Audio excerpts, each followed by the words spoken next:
नमस्कार. आज मी शेंगदाण्याची चटणी बनवते. मस्त अशी कुरकुरीत चटणी बनवणार आहेत आपण. त्यासाठी मोठे शेंगदाणे घेतले. आपण चिवड्याला जे वापरतो ते मोठे दाणेवाले शेंगदाणे 250 ग्रॅम शेंगदाणे घेतलेत आपण. त्यात थोडा लसूण वापरणार आहे, तिखट, साधं तिखट, थोडंसं रंगाचं तिखट, काश्मीरी लाल मिरचीचं. चटणी अशी लालबुंद दिसली म्हणजे खावीशी वाटते अशी छान. मीठ घेतलं आहे आणि जिरं घेतो 1 चमचा. कढई ठेवली मी, लोखंडाची कढई ठेवली दाणे भाजायला. मंद गॅस ठेवायचा आहे, कमी हीट गॅसची.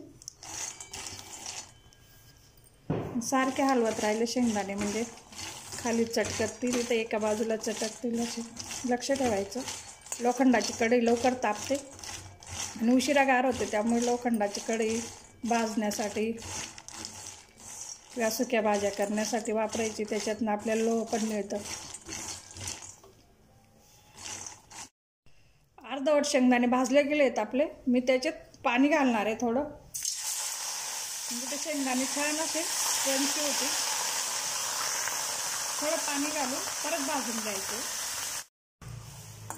वरून पाणी टाकण्याचा उद्देश म्हणजे गरम असताना त्याच्यावर पाणी पडलं आणि परत आपण भाजले, छान असे कुरकुरीत शेंगदाण्याची चटणी होईल आपली. अगदी मंद गॅस ठेवायचा आपल्याला आणि छान असे खणखणीत होतील तोपर्यंत भाजायचे. आपण पाणी टाकून थोडे मऊ होतात ते, पण साल पण छान निघते आणि शेंगदाणे असे कुरकुरीत होतात. अशी शेंगदाण्याची चटणी माझ्या मुलाला खूप आवडते. अगदी पॅकेट आणलं म्हणजे 2 दिवसात फसतं. पॅकेटचंही खूप महाग पडतं. आपण घरातल्या घरात आपल्या घरातलं साहित्य वापरून बनवलं म्हणजे समाधानही मिळतं आपल्याला आणि तेवढ्या किमतीत आपल्याला जास्त क्वांटिटी पण मिळते.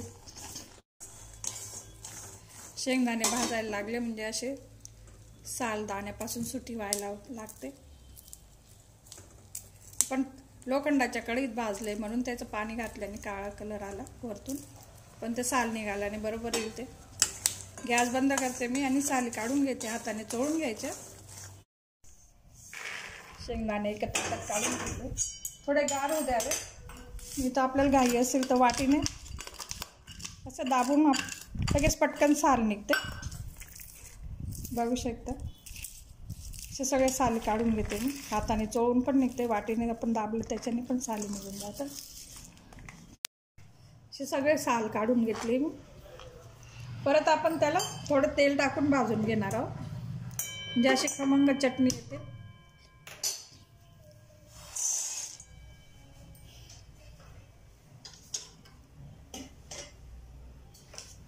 लो हीट ठेवायची आपल्याला. थोडं 1 चमचा तेल घालून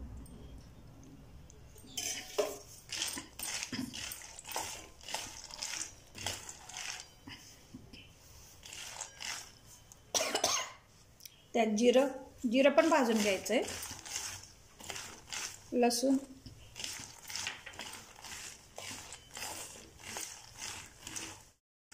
जिरंही भाजलं गेलं आहे. खमंग सुवास सुटला आहे छान असं. ते गरम असतानाच आपण तिखट पण त्याच्यात टाकून घेणार आहोत. गॅस बंद करून द्यायचा आहे आता.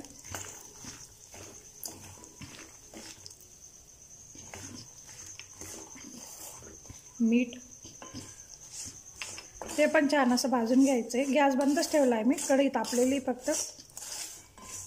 परत गार करून घेऊ आपण हे सगळं शेंगदाण्याचं तिखटचं मिश्रण. आपल्याला खलबत्त्यात कांडून घ्यायचे.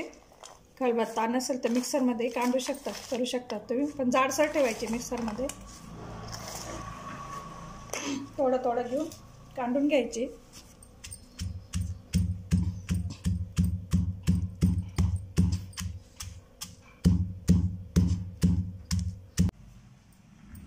अशी सगळी चटणी काढून घेतली मी. थोडी जाड सरच असू द्यावी. असे दाणे असे चावण्यात असं तुकडा आला म्हणजे दाताखाली छान असं क्रंची वाटतं. मस्त अशी शेंगदाण्याची चटणी.